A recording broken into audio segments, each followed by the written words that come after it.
Good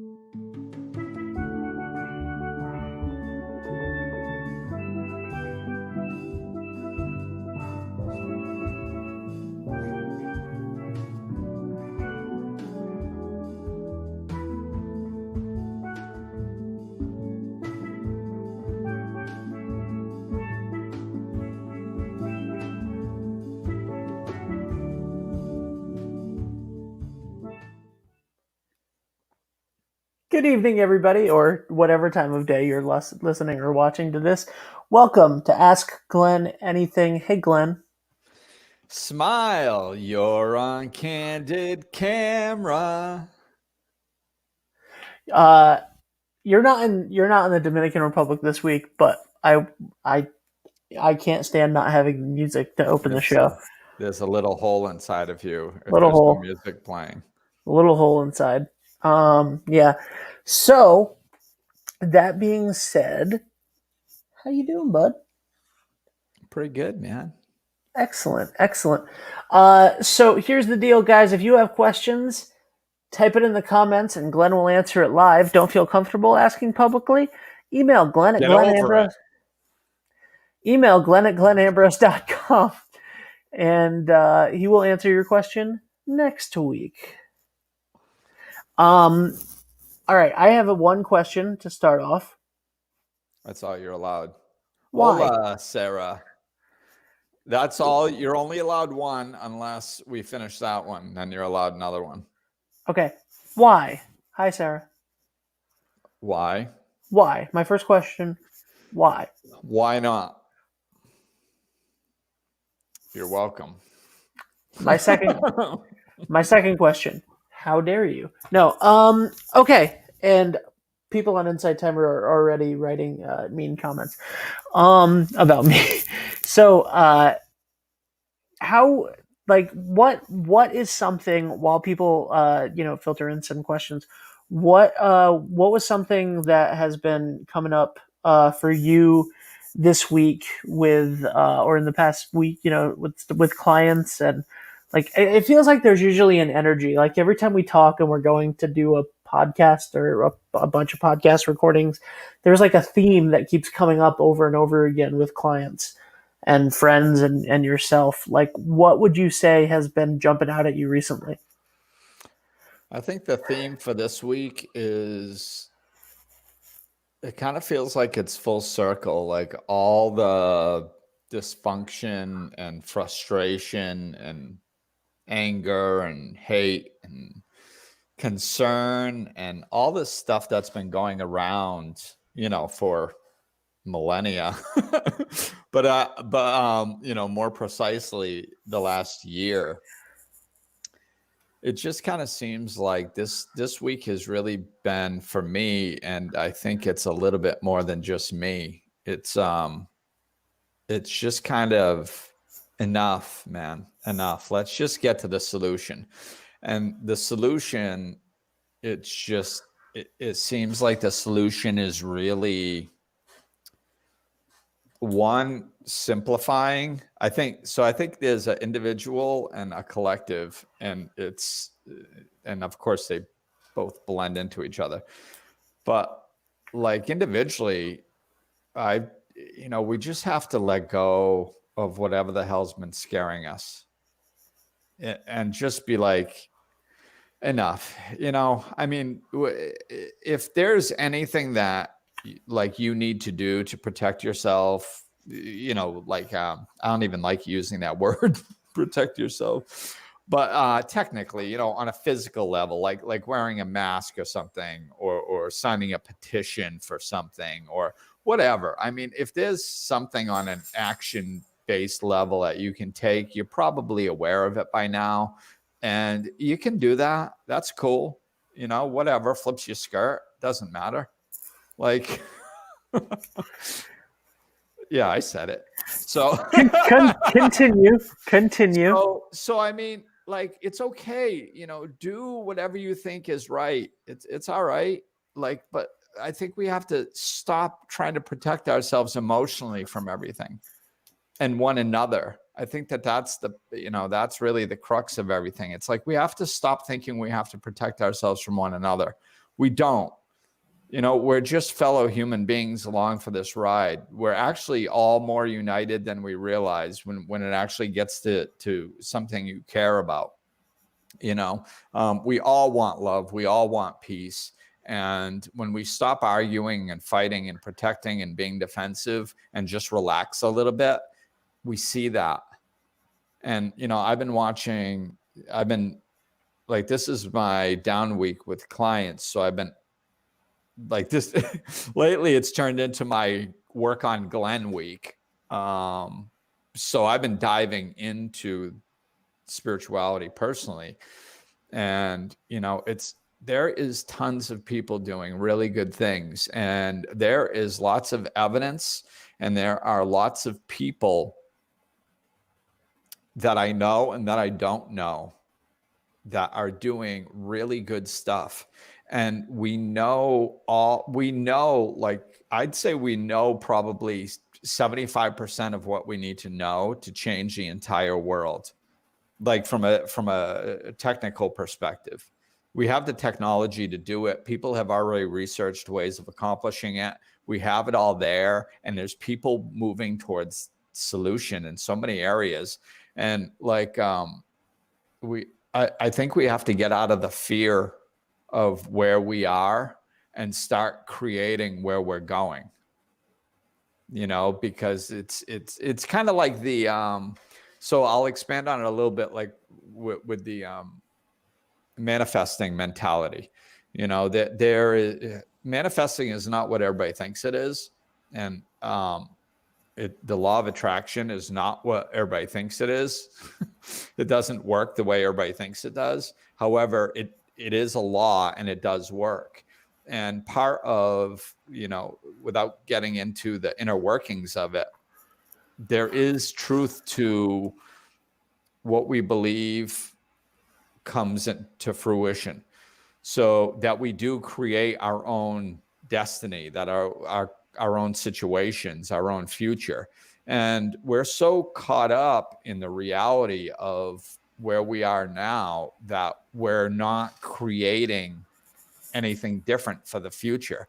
And I think that that's what we need to start doing. Start envisioning a better future.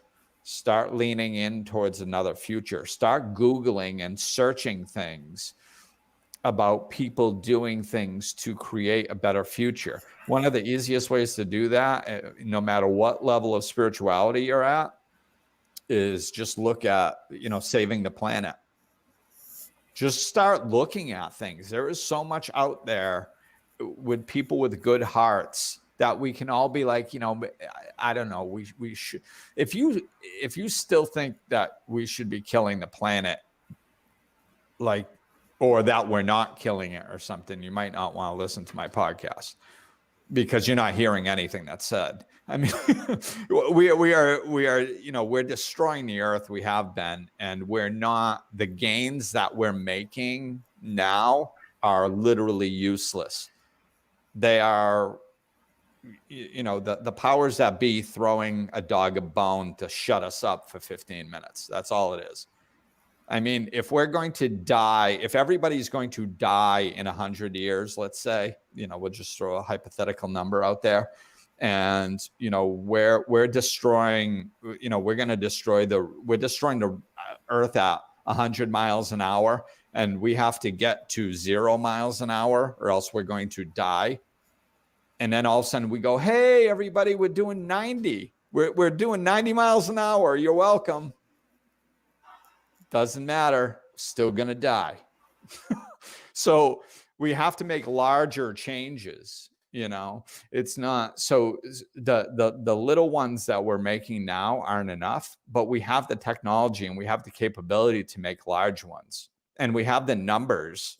There's more than enough people that understand that we can't continue damaging the earth the way we are. And really the numbers that I've been seeing is more like 30 years. So not that everybody's going to die, but that we're going to not be living in a life that we recognize anymore because of what the earth does. So it's, we have the capability of doing these things. We have the technology, we have the research, we have the people, and people are walking in the direction of these solutions already. And I think it's time for us to stop complaining and bitching and fighting and arguing and worrying. There's so much fear and so much everybody's just scared. I'm scared. And I don't get scared very often. And I'm petrified. And I'm realizing how scared I've been and how it's affected me.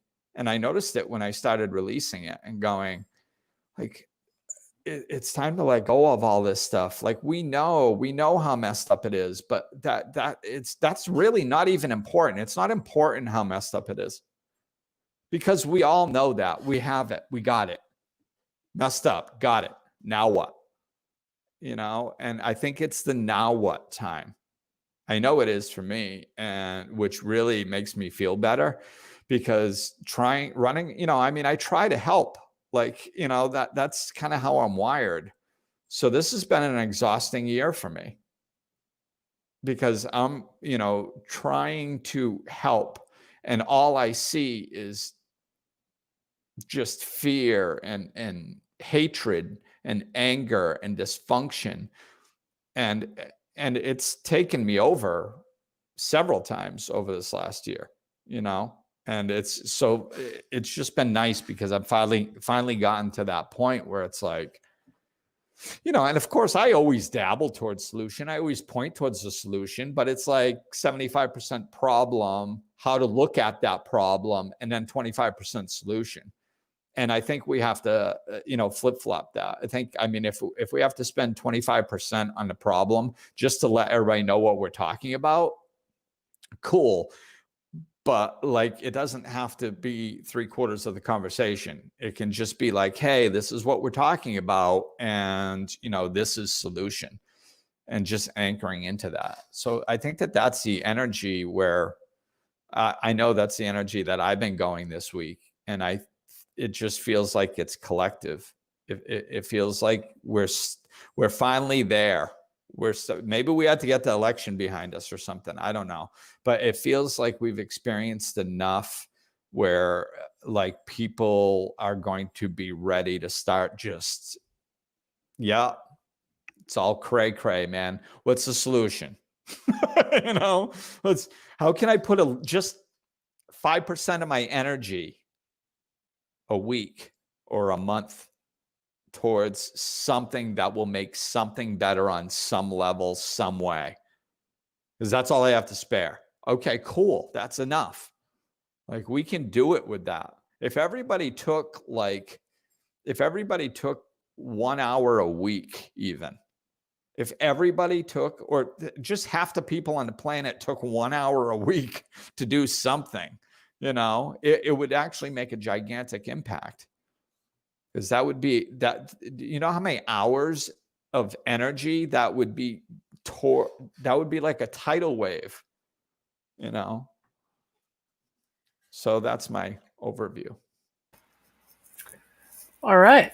So Monica Alonso says hi. Hi, Monica. Monica from California. We have another question here. How do I raise my energy? I have felt lethargic about a lot of things for a few months now, and I can't seem to get myself out of this funk, even with things I used to enjoy. Well, this might sound silly, but the most common problem is that it's because you need to rest. Like, it's surprising how many, it's not surprising. It's amazing how many people I know that, like, and I have to still consciously do this, but I've gotten pretty good at it. It's how many people just don't relax. They don't get enough sleep, and it's, well, no, like, I tell people I get 8.5 hours sleep a night, and they're like, oh my God, that's amazing. It's like, no, that's like normal. That's, I know not everybody is going to get that. And I know not everybody even needs it, dependent on their body. But like, a lot of people, they go to meditate and they fall asleep. Why? Because you need sleep. That's why. So when you finally relax enough to where you can't, where your body just can't keep you awake anymore, you doze off. That's because you need more sleep. We're running on nervous energy all the time, and it keeps us awake. So, the first thing is, take care of yourself, physically, eat well, and get some sleep. And then the other thing is, getting the energy. Sometimes you just got to kick yourself in the ass. You got to, you can't really think yourself into better acting. You have to act yourself into better thinking. So go listen to that podcast.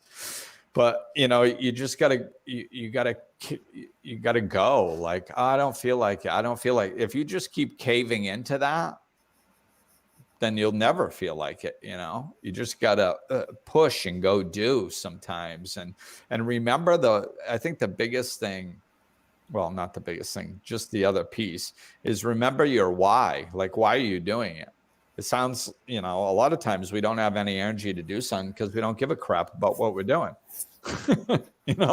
Like, we're not, oh, I have to go grocery shopping. I don't want to. Yeah, no, like probably nobody wants to. Like, but would you like to feed your family? Or would you like them to die? Oh, well, if you put it that way, then yeah, I would like to feed my family. Okay, then make it about that instead of another thing to do. We always forget the why. It's just we have this list of things. I have to do this. I have to do this. I have to do this. And it's just, I'll do it, hopefully get a sense of accomplishment for 5 seconds, and then I'll do the next thing, and then the next thing. And that's how we live our life. And then we wonder why we don't have any energy. Like, because everything is meaningless. That's why. There's no meaning to anything you're doing. It's except to accomplish it so you can do the next thing. So there's no fulfillment in doing any of it. There's no connection to the why that you're doing it. You're just cashing in your time, So be conscious of what you're doing and why you're doing it, and understand that you can be happy grocery shopping. You literally can. If you're in the present moment and you're connected to the why of why you're doing it, and you're like, okay, wait a minute, let me get this straight. So I get to just bring good food in for my family for an entire week period. And all I have to do is get off my ass and spend 2 hours to drive to the grocery store, push a cart around, put whatever I want in the entire world into my cart, and then check out, and then drive home. Like, that's all I have to do. I don't have to like go hunting a wild boar and put my life in my hands. I don't have to scavenge for miles to see if I can just squander enough nuts to get us through the freaking winter. Like, I just have to push a grocery cart around a few aisles. What a miracle. We have some pretty darn good conveniences here, and we take them for granted. So it's, just remember your why. That should help. Yeah, it's kind of amazing when you don't feel like doing something and then you do it anyway. It's If you can do it like the right way while you're doing it, it's kind of amazing how much it improves your mood. We recorded a bunch of podcasts on Monday, and I told you that I had over the weekend just slept weird and then carried a bunch of heavy stuff, and I hurt my lower back. And it's still been in pain, and I've been, stretching and stuff. But today I like put my yoga mat out, and I was like, I'm gonna try to get on the floor and do a bunch of stretches, and I did not want to do it, and I had no energy to do it, and it hurt a lot. But I spent like an hour on the floor doing all stretches that I could think of, and then it hurt a lot, and I didn't want to do it, and then I was like, I forgot that I have to get back up after this, and like my back hurt to the point where it was before my back hurt to the point where it was like it hurt to walk upstairs. I don't know why I thought I was going to be able to get up off of the floor from this position like this, and I did, and when I did, I like stood up straight for the first time all week, like Mm, completely fine. It was like everything's good. Like, it's not great. I mean, it went back to hurting for a little bit, but putting in the energy that I didn't have before gave me the energy that I needed, right. that I was missing before doing it. Um, Yeah, that's a good example because I think we have to remember it's like we think we think of everything unconsciously. So like if we just slow down and look at what we're talking about, I don't have the energy to go do stuff, right? Okay, so like where does energy come from? And I mean, of course, the first thing I touched on was getting enough sleep and food, of course, because those are the obvious reasons where energy comes from. But if we go deeper, like, where does our energy come from? It's life force energy that flows through us. It's our chi. So, this is why, non-movement equals depression, because like what happens is if we stop moving, then all of a sudden our life force closes off. Our portal for life force energy to flow through us just starts closing, and less life force flows through us. We need to be interacting with our life to have a steady flow of life force flowing through us. And when we're sitting around not doing anything or not looking at things properly that we are doing, or not enjoying our lives, or hating our job but not doing anything to fix it, when we're living life in a non-productive, exciting way, and I'm not saying we all have to run around clicking our heels going to work every day, but we have to interact with our lives and consistently take steps to enhance our lives, and to do more of what we like, and live consciously. So when we do that, that's what life force energy flows through. It's I always, when I think of this, I always think of, because everybody thinks life force energy slows down as you get older, which to some degree it does. But like the people who, there's always exceptions to the rule. So if you look at somebody that's 90 years old and gonna go and actually get their bachelor's degree that they never got, that they always wanted, and somebody that's going to go skydiving at 88, and somebody, like, if you look at these old people that do these amazing things at older ages and look at their lives, like, you don't even have to look at their life. Just look at like 30 seconds of them while they're awake, and you'll see a difference between them and most other people their age. And the difference is that they move faster, they're quicker, they're interacting with life, they're still doing things, they haven't given up and said, okay, well, all my productive years are over. Like they're still doing stuff to feed their soul, to keep that life force flowing through them, and their energy is usually off the charts. Those are the old people that are like, you don't see some old person sitting there going, yeah, well, I'm gonna go skydiving next week. Oh, I hope I hope my son can pick me up and get me there. But that's not what it looks like. The dude that's gonna go skydiving in his 80s or 90s is like, yeah, I'm going skydiving next week. Like he's animated. He talks fast. He's got energy. Like that's life force, you know? So we have to, to keep that life force flowing through us, we have to interact with life, and we have to have purpose. So if we have that purpose, that really keeps that portal of life force flowing, and a nice steady flow through. Lisa's laughing at me because yes, I'm animated. sure Lisa's probably not the only one laughing at me. But if you don't know your why or your purpose, Yeah, I think we know a lot more than we think. Like, I mean, I understand people not knowing their purpose, but your why, I think you kind of can figure out.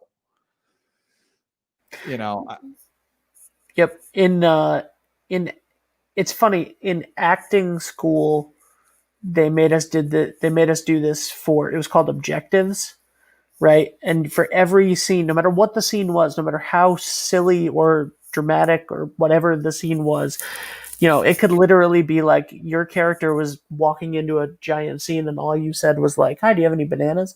And they were like, "What's your objective for this scene?" Like you have to write like a paragraph about what your character wants in this scene. And so I it was a weird way that I never thought about anything before. And then when I taught acting later, I related it to people going, you've acted your entire life, because there's always a why, right? You always have a why for whatever it is that you are doing. You always want something. You're always, there's a wanting reason something. why you're doing There's a something. reason why you're doing Yeah, whatever you're doing. So just stop and think about it for a second, right? Is that, exactly. Yeah, that's it. Just think but we about it. I mean, never, but why? we never do. No, and that's, like you can use a good example, a good practice. I learned this many years ago with like some manifesting thing or something. And it was, just go when you go through your bills, when you're paying your bills, before you pay them, stop and look at why are you paying that bill? We think, oh, I have to pay my bills. Like somebody's doing it to us. Like we're a victim of some company or something, like, so the energy is horrible. And it's like nobody's making you pay your electric bill. Just don't have electricity. It's cool. If that's what you want. I mean, so don't pay your electric. Oh, yeah. Well, what do you get for the money that you're giving? you know like, oh, well, I get electricity and then I get Wi-Fi and that's how I work, or that's my source of information, or I like streaming spiritual TV shows. um Whatever it is, but know your why. And it's really not that difficult. Why do you go grocery shopping? To feed your family or yourself. Why do you pay your electric bill? We just said, why do you have a telephone? To communicate. Why do you have a house payment? Because you want a roof over your head. It's really not that complicated. Why do you go to work every day? Because it pays for all that stuff. Oh, I have to go to work. No, you don't. No, you don't. You do not have to go to work tomorrow. Nobody does. Nobody has to go to work tomorrow. You just have to decide to forfeit everything that it pays for. That's the deal. Nobody's making you go to work. So when you're going to work, remember why you're going to work. Oh, like, yeah, because it puts a roof over my head and I can actually eat and drive a car. Oh, yeah. Yeah, that's why. All of a sudden, you're not a victim of your job so much because you remember your why. So I think that that's a foundational thing. And then, like touching on purpose, for those who don't know their purpose, like what brings you joy? What makes you happy? What did you like to do when you were a kid? What, like we, what most people are looking for when they say, I don't know my purpose, they want somebody to come in and say, okay, well, hi, your purpose is to just talk to people. I'll use my job to talk to people, give them some advice about how to better their lives from home. And you're a life coach. So, everybody on the outside just goes, ooh, I want to be a life coach. Isn't that neat? That looks so simple and wonderful. And you get to help people. So it's fulfilling and all this stuff. So I want that. That's why I use it for an example. What people, people people like stuff like that. Stuff that makes them feel good about themselves. They go, oh, I think I want that. It's easier to connect to. It's easier to think you want it, right? And some people should be life coaches and some shouldn't. But lots of people want to help others. It's just in us. So that's why I use it for an example. So you go, okay, this is how you do it.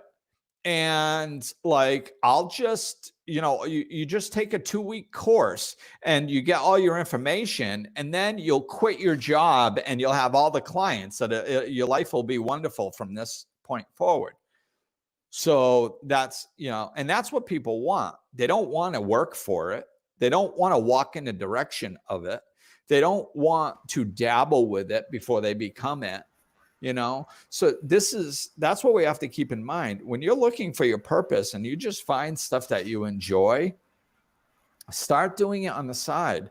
If you like roller skating, then go roller skating.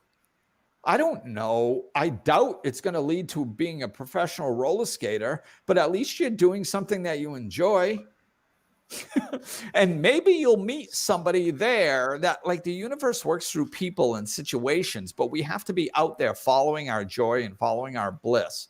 Maybe all of a sudden you start skating every week and you get to know the owner, and the owner goes, "Oh my God, I have to sell the place." And you go, "Oh my God, like, I wonder if I could actually swing this. I wonder if I could get a loan." And you end up buying the damn skating rink. Like, you never know. But follow your joy, follow your bliss. And part of it is just because you'll actually start doing things in life that you actually enjoy. So that's its own, feedback. And then if you follow it, you actually can find different avenues where it might turn into a career, or you're just happier and then you start looking elsewhere. Like, it's just, we have to bring joy into our life. That brings energy. And then we can follow it and see where it takes us. But we're not going to have the whole roadmap mapped out before we even take the first step. We have to start dabbling.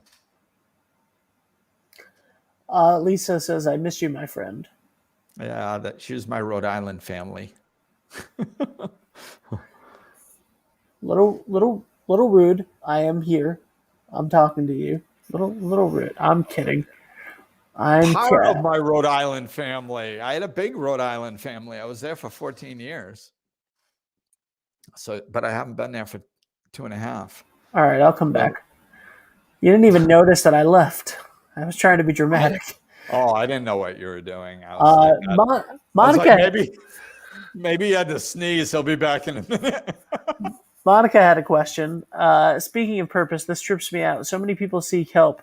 So I have a question about cults because of shows I've been watching on TV. Monica, I might know what shows you're talking about. At what point do you draw the line between spirituality and being taken advantage of, do you think? I don't think you have to draw a line. I don't think, like, spirituality, you don't get taken advantage of when you're spiritual. Like, you just don't, because it's completely different energy. That's like saying, where do I draw a line between anger and love? It's like, well, it's completely different. I don't know. Like, when it feels like love, enjoy that. When it feels like anger, don't. Like, but how do you,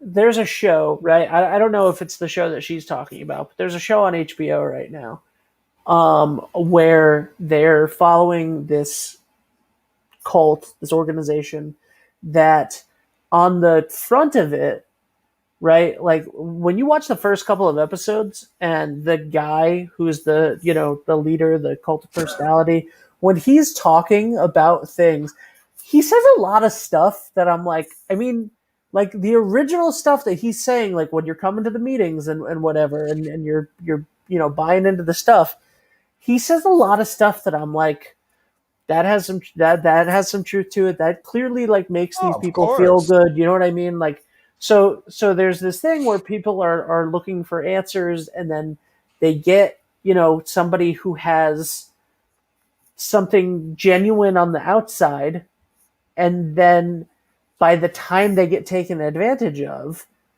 they don't realize that they're being taken advantage of anymore. Yeah, but that's because their eyes are closed. Yeah. Like, it's, so you have to keep your eyes open. I mean, there is, I understand this, and this is one of the big learning curves of spirituality. I've been saying this for years. Like, we don't understand. We have this inner knowingness that we're supposed to be good people, but we don't know what that looks like. We don't know how to actually do it. So we think laying down and letting people walk all over us is being a good person. It's not. We think that allowing people to live dysfunctionally or to treat us poorly, that means we have a big heart and we're kind. No, it doesn't. It means you're weak. That's what it means. And you need to get stronger because love is strong. Spirituality is strong. It's firm. That's the whole point of spirituality. Like, I tell people, when you're on your spiritual journey, everybody is in the beginning, people are looking for like this blissful state, this like, oh, everything's wonderful. And and sometimes you enter those spaces where you're just so filled with love that it's just like high and oh my God, it's wonderful. That's not it. That's temporary. It's fleeting and it's not real. That's just like some collective energy that we tap into momentarily. Spirituality is deep. It's very strong and deep. It's this knowingness. It's stability. It's knowing that we are not going to be taken advantage of. It's knowing that we are cared for and loved beyond measure. It's knowing that things are going to be okay. It's knowing that our eyes are open. It's this deep knowingness, and that is solid and firm, and that's what we can anchor into. So, when if question everything, man, question everything. Don't believe anything because somebody says it. And I don't give a crap who it is. I don't care if it's the Pope, Gandhi comes back from the grave. I don't give a crap who it is. Jesus Christ himself steps foot. Don't believe anything that anybody has ever said, ever. Ever. This is like the foundation of Buddhism. You should not be believing anything that anybody says. Try it. This is one of the reasons why I fell in love with spirituality in the beginning, because I thought spirituality was woo-woo, and the rest of your life was like logic, and then woo-woo spirituality. And once I understood spirituality, I was like, oh no, logic, the way that people live their lives and what they call logic and science is a bunch of crap. And it doesn't hold water. And if you really dive into it, it doesn't make any sense. Spirituality actually does make sense, and it does hold water in every situation, always, all the time, duplicatable in every situation. And I'm like, nice. So yeah, question absolutely everything and never be somebody's I've met some I've met some people that freaking impress me, man.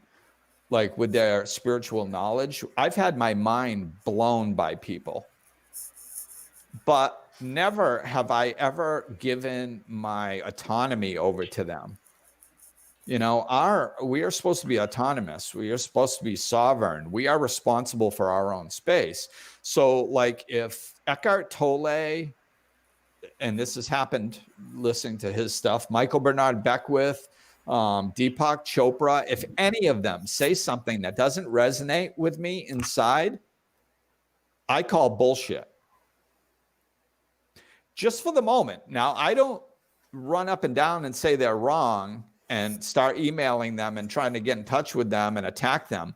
But I go, that does not click with me in here, not up here. See what clicks with you inside here. When people are speaking truth, you will feel it in your body. You'll know it to be true in your body. So pay attention to that and use that as your guidance system, because that will never steer you wrong. And I tell my clients this, if I ever say anything that doesn't resonate in your body, dismiss it. I don't care how much I want you to believe it. Dismiss it, because it's not your truth, or it's not your truth at that particular moment. Because what happens is a lot of times it's just not useful for us at that particular time. It's not where we are. So it just doesn't resonate with us, because it really would be of no use if we were to implement it right then. So it just doesn't seem to make sense to us right now. So then don't try to make sense of it. If it doesn't resonate with you, it doesn't seem like it makes sense. I mean, sure, you can ask a few questions if you're curious, but other than that, if it, after a couple of questions, if it doesn't resonate, it's not your truth. We all have different paths, and just because something's my truth doesn't mean it's somebody else's truth. So know that your path is yours and yours alone, and don't let anybody talk you into anything, So like I did it with Tole, something came, I said, I know there's no way this is true. And I just pushed it aside and kept listening to the other stuff. And I used whatever did resonate with me.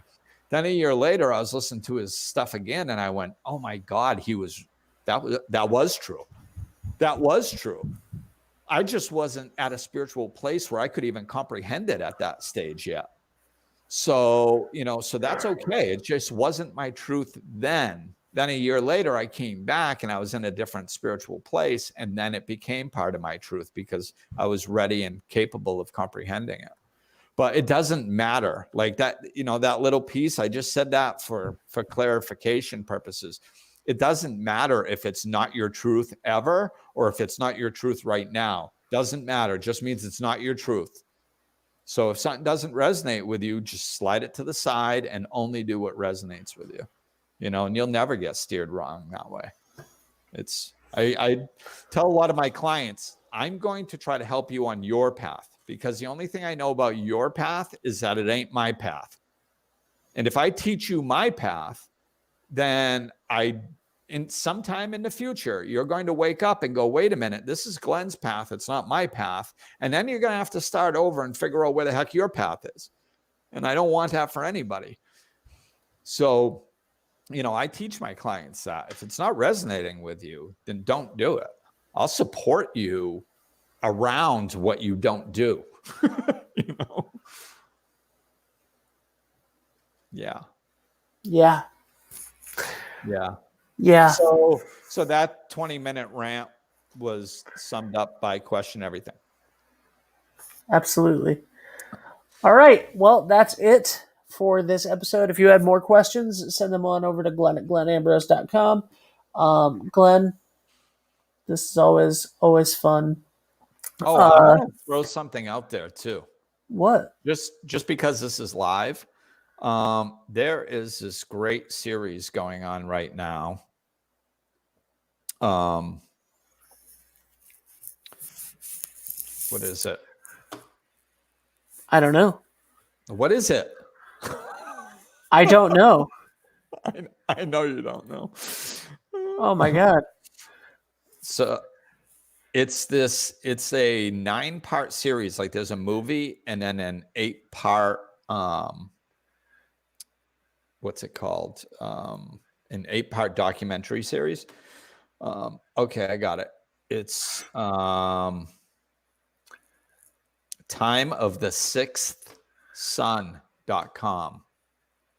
You should be able to go sign up for it there. So it's Time of the Sixth Sun. And you can go to timeofthesixthsun.com and sign up for it. It's free, but you only have like 24 hours to watch it. And I'm telling you, it's really good, and it's solution packed for the future. So YG says, thank you, Glenn. You make so much sense to me. Oh, excellent. Well, that's it. Find somebody that makes sense to you and stick with it. YG, I don't know YG. How exciting. This is a new listener. Hi, YG. Hi. Nice to meet you. That's so nice. Yeah, it's exciting. Hey, Glenn, I'm bringing back the social distance show on Monday. You're bringing sexy back? I am, but I'm also bringing back the social distance show. Nice. The show that drove me crazy in the first 3 months of COVID is coming back. And so you're going to see if it drives you crazy, or you're going to do it? I'm not doing it every day. No, so when the lockdown was supposed to last like 2 weeks, I was like, I'm going to do a show every single day. Now, granted, I've done many shows every single day since then, but I was like, I'm going to do my own show every single day and, 7 days a week. And I did it for like 3 months. And then I was like, other people started paying me for the time slot. And I was like, well, I'll just go do that. but I'm bringing it back once a week, That's more and manageable. I'm bringing it back once a week, and I have a co-host, and I just thought that it was an appropriate time to bring that back. I have a can I end with a like a 20-second teaser thing at the end, Oh, I'd be just for the I'd be live audience. bothered. I'd be upset if you didn't. Thanks, man. All right, say a normal goodbye so I can tack that on the end for insight Uh, timer. uh, all right. So we're going to click off after this. So thanks for listening, everybody. We'll talk with you soon.